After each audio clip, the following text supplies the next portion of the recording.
That's for sure.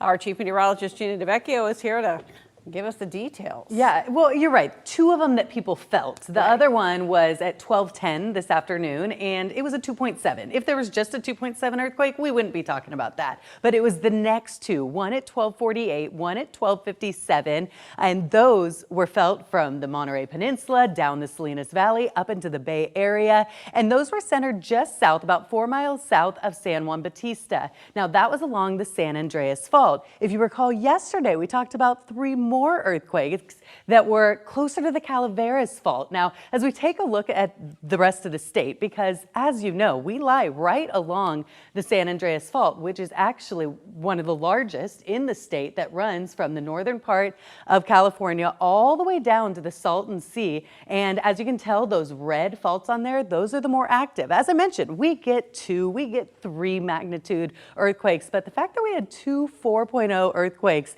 in the last couple of days is very interesting. Now, as we take a look at our weather, though, very quiet across the region. We'll talk about just how warm it got locally and how cool it was in other parts of the state and country coming up. All right.